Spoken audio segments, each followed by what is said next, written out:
Muitas informações do Fluminense nesse vídeo, já vai deixando o seu like e ativando as notificações. O Fluminense pode participar de negociação milionária pelo Maracanã. Também tem informações de Renato Gaúcho no seu primeiro dia como novo treinador do Fluminense, a sexta passagem dele. Vou trazer informações sobre isso. Fluminense estende contrato com o zagueiro da base e informações da Copa Sul-Americana. Saiu a equipe de arbitragem e também jogador do Fluminense esteve na seleção da primeira semana ainda, a primeira rodada da Copa Sul-Americana. Então será essas informações que falarei neste vídeo. Então vou começar falando de Renato Gaúcho, torcedor tricolor. A gente sabe que o Renato é ídolo do Fluminense, tem carisma, a torcida deu uma animada com o anúncio do treinador. A Central Fluminense esteve presente na coletiva do técnico, inclusive o Capuano falou no vídeo de ontem, colocando o vídeo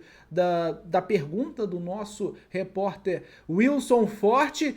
E segundo o Globo Esporte, o Renato Gaúcho, ele procurou colher informações do elenco no primeiro dia, conversou no auditório, conversou também no gramado. Ele reencontra alguns velhos conhecidos como o Thiago Santos, Thiago Silva, o Lima também já jogou com o Renato Gaúcho de técnico. Inclusive, o Renato Gaúcho usou bastante o Marcão, né, nessas informações sobre o elenco. Importante lembrar, o Marcão é há muito tempo auxiliar permanente do Fluminense e foi o comandante na vitória, na estreia da Copa Sul-Americana diante do Onte Caldas, lá na cidade de Manizales, no estádio Palo Grande. Então, essa foi a dinâmica do Renato Gaúcho nesse primeiro dia.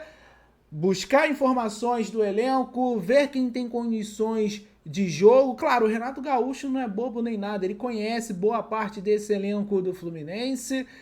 Alguns jogadores, como eu falei, já jogaram com ele. Pode-se ter alguma mudança pontual na equipe do Fluminense, inclusive a matéria do Globo Esporte traz essa informação de algumas possibilidades na escalação, só que o treino deste sábado é que vai definir a equipe do Fluminense, que vai encarar o Bragantino nesse domingo às 4 da tarde. Então, torcedor tricolor, fique ligado na Central Fluminense aqui no YouTube, nas redes sociais, que a gente, colhendo as informações, a gente vai trazer em primeira mão para você. Então, essa foi a dinâmica do Renato. E aí, a provável escalação com essas mudanças pontuais, segundo o Globo Esporte, seria Fábio, Guga ou Samuel Xavier, Thiago Silva, Freitas ou Ignacio René, Martinelli, Hércules ou Thiago Santos.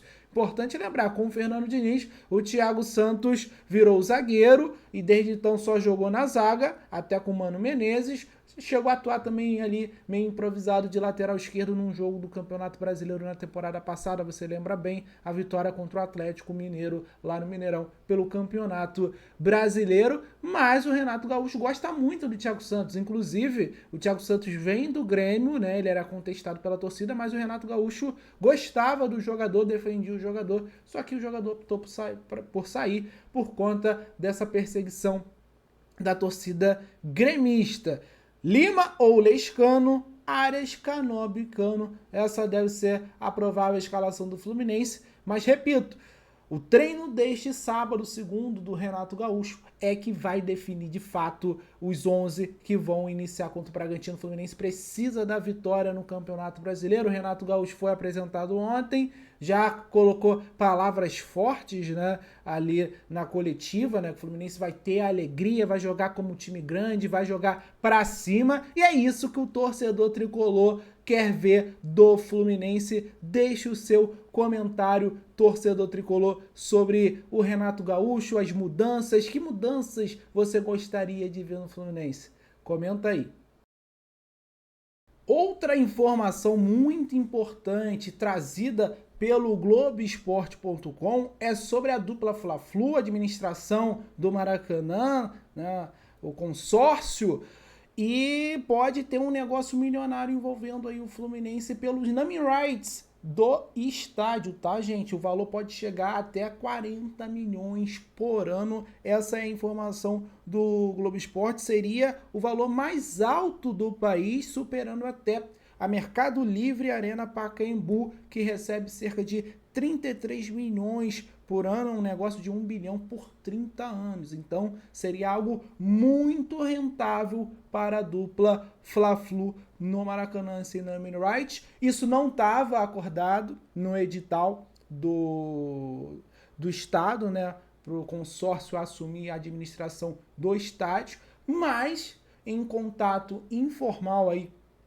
com o governo, não foi negado essa operação aí do consórcio para ter o naming right, mas claro, é uma situação que ainda envolve estudo, ainda envolve alguns processos para ser levado adiante. Então o Fluminense está participando aí dessa operação, desse processo de naming right no Maracanã, e aí podendo chegar a casa de 40 milhões por ano para a dupla Fla-Flu. Seria uma grana extra aí com o estádio, que realmente tem os seus custos milionários durante a temporada. É gramado, é melhorias de camarote, enfim, é uma boa, na minha visão, né, você conseguir explorar o estádio. Tem esse detalhe do estádio ser público, né, é uma concessão, mas eu acho que não haveria resistência aí do governo. Acho que não vai acontecer isso,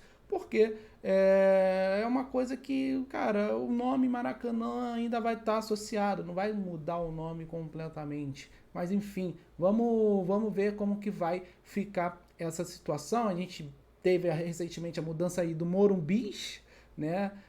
Botou só mais uma letra ali, tem a Neoquímica Arena também, mas era um estádio que já não tinha um nome, era Arena Corinthians, então mudou ali para Neoquímica Arena, mas o Maracanã, a tendência é ser algo parecido ali com o Pacaembu, né? Mercado Livre, Arena Pacaembu, e enfim, quem comprar esse naming rights do Maracanã ser algo do tipo o nome da marca Maracanã, e vida que segue, né? Se eu não me engano, lá na Fonte Nova é Arena Itaipava, Fonte Nova também, enfim. Não deve tirar o nome do Maracanã, até porque o Maracanã é uma referência global aí quando se trata de estádio de futebol. Mas fica essa informação, essa ideia está em estudo pelas diretorias e a gente pode ter novidades em breve desse assunto. Então vamos ficar de olho aí, é valor milionário, a gente tem que ficar realmente de olho, pensando no bem do Fluminense. Agora eu quero mandar um abraço para a galera que está sempre acompanhando os vídeos da Central Fluminense. Eu quero mandar um abraço pro Adelino Guedes, de São Francisco do Glória, Minas Gerais, pro Milton de Ipanema, Minas Gerais, Renato de Santo Aleixo, que fica em Magé, aqui no Rio de Janeiro, Baixada Fluminense, Delmiro Gil de Minasul, Goiás, e o Elias do Rio de Janeiro. Valeu demais, muito obrigado pela audiência de vocês. Deixe o seu like, ative as notificações, compartilhe esse vídeo com geral nos seus grupos, manda para os seus amigos no WhatsApp. Central Fluminense todos os dias aqui, trazendo informações importantes do Flu, beleza? E no comentário fixado tem aí o link do nosso canal do WhatsApp, também informações em tempo real do Fluminense na palma da sua mão, de graça. Não perca essa oportunidade, torcedor tricolor. Vamos continuar com as informações do Fluminense. Agora eu quero falar de uma notícia exclusiva, apuração aqui nossa da Central Fluminense sobre zagueiro da base, porque o Fluminense estendeu o contrato de Davi Alves, esse da foto, até o final do ano. O contrato dele se encerraria agora em julho. Ele está se recuperando de LCA, né, o ligamento cruzado anterior, e tem participado de atividades junto com o elenco profissional do Fluminense. Então fica aí essa informação, Fluminense estendendo o contrato aí com o zagueiro Davi Alves. Tá participando aí de atividades, se recuperando de lesão. E rapidinho aqui, já vamos seguindo com as informações do Fluminense. Eu quero falar desse cidadão aí que tá aparecendo, porque ele vai ser o árbitro de Fluminense e GV San José pela segunda rodada da Copa Sul-Americana, partida que acontece no dia 10 de abril, às 9h30 da noite, no Maracanã. O árbitro é ele, o Roberto Pérez, do Peru, assistente 1, Jesus Sanches, também do Peru, Henrique Pinto, também do Peru, quarto árbitro, Daniel Ureta, do Peru, o árbitro de vídeo, o VAR, Gabriel Gonzalez, e o assistente de vídeo, também o VAR, Jefferson Macias, também do Equador. Então a dupla do VAR é do Equador. Espero que não torçam para LDU por motivos óbvios, brincadeiras à parte. Essa vai ser a equipe de arbitragem aí para esse confronto. Boa sorte para a equipe de arbitragem, que passem despercebidos aí dentro do confronto. Importante para o Fluminense, é uma oportunidade do Fluminense arrancar já nesse início de grupo. A gente vem alertando aqui no canal, é importante você se classificar na Copa Sul-Americana em primeiro para evitar o playoffs contra as equipes que vêm da Libertadores, que tem um nível maior, né, do que as equipes geralmente que disputam a Copa Sul-Americana, isso se a gente considerar equipes estrangeiras. Então, para o Fluminense é importante ficar em primeiro, já garantir a vaga nas oitavas de final da Sul-Americana, e aí assistir de camarote aí o possível adversário. Importante lembrar que em 2022 a regra era diferente, só passava o primeiro colocado, haviam mais grupos, e aí o Fluminense acabou sendo eliminado naquele grupo com o Junior Barranquilla, né, com o União Santa Fé também da Argentina, e o Oriente Petroleiro. A gente chega até a vencer lá na Bolívia, em Santa Cruz de la Sierra, por 10-1, mas não adiantou de nada. O Fluminense foi eliminado naquela ocasião da Copa Sul-Americana, e a gente tinha chances reais de ganhar aquela competição, já que o segundo semestre do Fluminense foi muito bom, né? Muito acima até do esperado para aquela temporada. Fica aí essa informação. E ainda falando de Copa Sul-Americana, para a gente encerrar aqui, tá aí o time da semana da competição e tem jogador do Fluminense. Exatamente, eu tô falando do goleiro Fábio, que salvou mais uma vez o Fluminense aí, né? Se não de uma derrota, mas pelo menos assegurou essa vitória importantíssima na altitude de Manizales. O Fábio é o goleiro, Mendonça do Godoy Cruz, também o Pardo, tem o Martínez, Enchenique, Endieta, Cabreira, Vergara, Sequeira, Verrete e o Ábrego. Essa é a equipe da semana, né?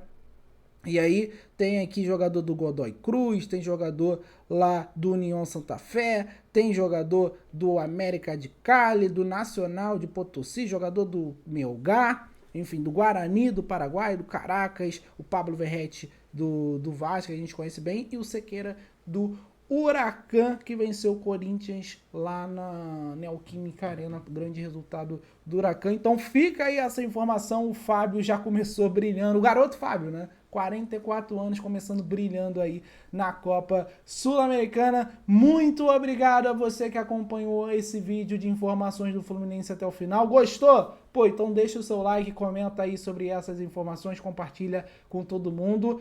Inscreva-se no canal. Um abraço, saudações tricolores, até a próxima. Valeu!